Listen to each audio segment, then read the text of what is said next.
It is a beautiful day outside, with 15 degrees Celsius, so I decided to add some insulation. This will help the bees keep warm during the night and raise their young more easily.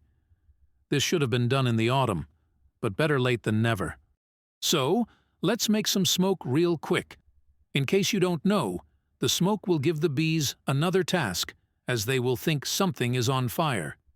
Therefore, you won't be bothered that much, giving you more time to work. The idea is to remove all the empty frames. Having 10 frames where only 3 are occupied will make the bees work extra to heat the empty space. It's like trying to heat up a big empty room versus a small one. It takes more time and energy, and I don't want that. Here is another reason why doing this in the autumn is better. The bees fill up every crack with propolis, which under cold conditions will make it harder to remove the last frame. More often than not, the last frame breaks apart. But let's continue. After removing the rest of the empty frames, by empty frames I mean frames with no bees, I checked for eggs just to make sure they don't have any brood on the frames that I am removing. Next, I removed the bees from the frames by giving them a shake. In most cases, it took more than one shake, but I did make sure I removed all the bees before taking the frame away. This brings their home down to only 3 frames, as I said before, less space to heat up. We will be adding back frames, one by one, after the colony starts to increase its numbers. That is probably going to be happening in February. I do intend to document the whole story, all the way up to honey. We will be making splits, raising queens, cleaning boxes, and much more. So if you are not subscribed, you will miss out on all of that.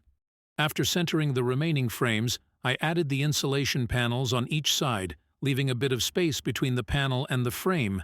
It is required for the bees to have easy access to that side of the frame.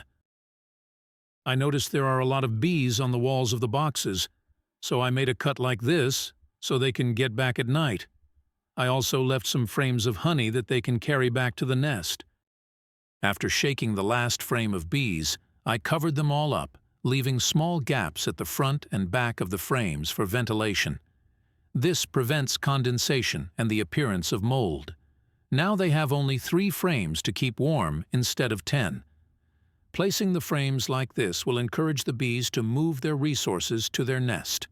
Consequently, when it's hot enough outside, they will replenish what they've eaten so far. With what I think is a job well done on Hive 1, it is time to move on to Hive 2 and do the exact same thing. Except this time, I only had 9 frames, so it was easier to remove the last frame without breaking it. As before, I am removing all the frames except 3 of them, shaking all the bees, centering the remaining frames. However, not before getting my first sting in the last 3 or 4 months and continuing in pain for the next 5 or so minutes. I inspected the rest of the frame for the queen, but I couldn't find her.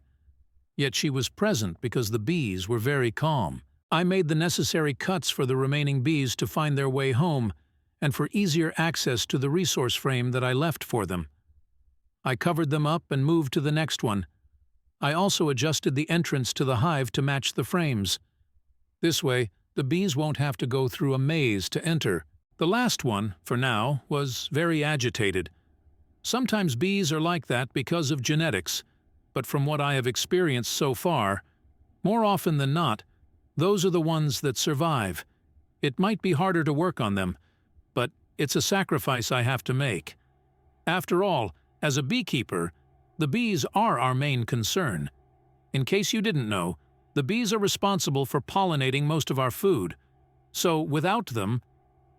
Anyway, I wish you all a Happy New Year, and see you soon, which is probably going to be next year.